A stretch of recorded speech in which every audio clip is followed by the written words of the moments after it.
Digital marketing strategies can be used by any business in any industry. Regardless of your company's products or services, digital marketing involves creating buyer personas to identify your target audience, determine their needs, and to develop content that's relevant and valuable to them.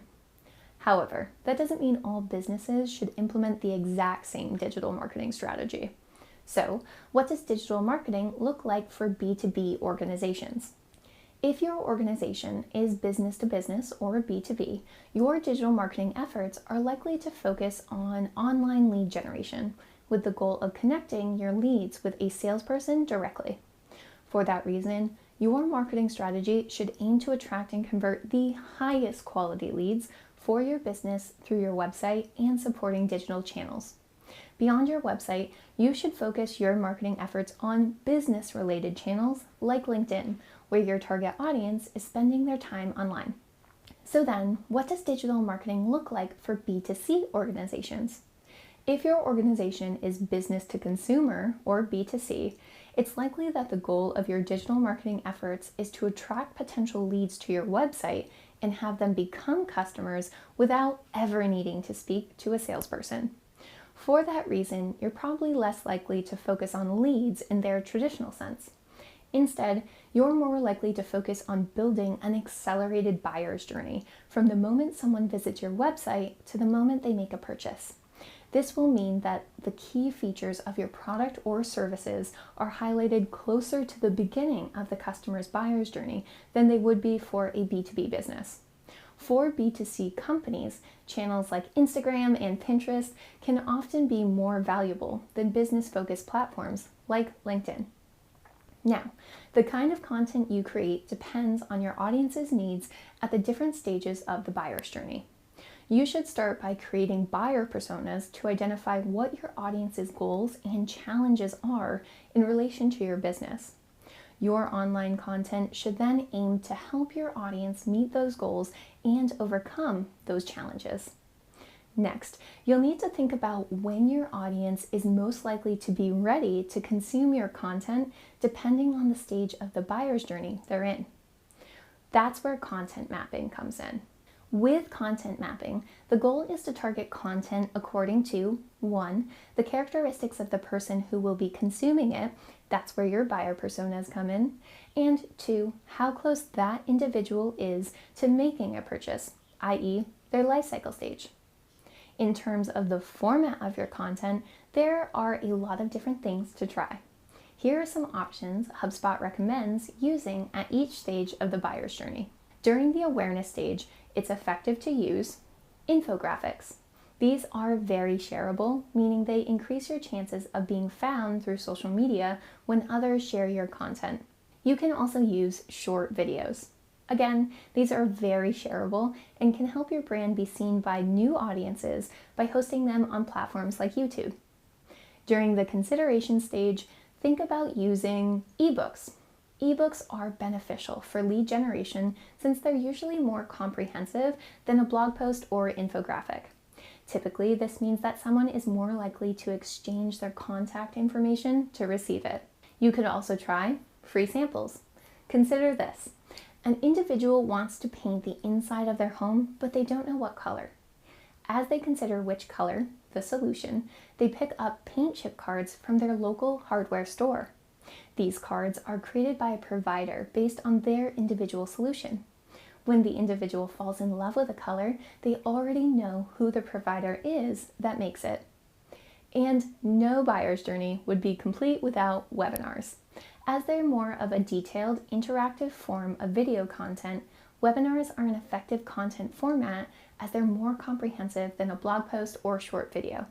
A webinar can be pre-recorded or streamed live, and this opens up tons of possibilities to disseminate information to an audience who wants more visual or audio content. Finally, here's some format recommendations for your decision stage. First step, case studies. Having detailed case studies on your website can be an effective form of content for those who are ready to make a purchasing decision. Why? Case studies actively compare solutions and providers and showcase how your product or service in particular can help your visitors solve a problem they're experiencing. A good case study will appeal to the emotions and logic of the persona by providing detailed information and quantitative data on the final solution. During the decision stage, think about also using testimonials. Particularly if case studies aren't a good fit for your business, having short testimonials throughout your website can be a great way to leverage social proof. Now, this can feel like a lot of different options. So let's look at some examples of companies using different types of branded content in their digital marketing strategies to reach and delight their audiences. GoPro is famous for its unique point-of-view style video footage, all filmed from the company's fisheye lens. What you might not know is that so much of the video content you see on GoPro's YouTube channel wasn't made by GoPro. Rather, it's created by their loyal customers.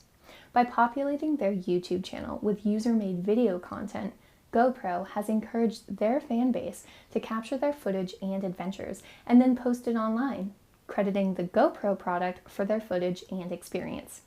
This ongoing digital marketing campaign has championed the use of video to spread the word about GoPro's product line, along with creating a community of loyal customers and fans. Then there's Delta Airlines. Delta Airlines is a prolific user of social media, specifically on Twitter. The brand uses the platform to engage potential passengers in a variety of ways that are both timely and emotionally stimulating. For example, in honor of Breast Cancer Awareness Month, the company shared personal stories from Delta employees with their audience on Twitter. This type of Twitter strategy promotes loyalty, positive brand awareness, and gives prospective and current customers an idea about what Delta cares about and stands for. Let's take a look at another example. MasterCard bases its brand on the stories and adventures that cardholders experience. But what good is a travel-based brand without a travel-based digital marketing campaign to go with it? Priceless Cities, MasterCard's travel blog, is a resource that showcases how existing customers use their different credit cards to help them pay for their trips. This creates a direct connection between what MasterCard brands itself as and what customers actually perceive. It also allows the company to better align with the things that their customers invest in, as well as the places their customers travel to. Finally, let's check in on Red Bull. Red Bull has become well known for the sponsorship of extreme sports, not just the energy drink they sell. Instead of creating digital content related to the energy drink, Red Bull captures its audience with articles and videos about the latest news in the extreme sports community. In this way, Red Bull has proved that what you sell isn't always the main or ideal focus for your content strategy. Rather, it can be significantly more valuable to tailor a campaign to the lifestyle your customers live or want to be associated with. This shows the company not only understands their target buyer personas, but caters their content completely to them. Now, keep in mind, these are just a couple examples to get the inspirational juices flowing. Depending on your organization's mission and brand, products and services, what digital marketing will look like in practice for you could be completely different. You can be as creative as your audience demands.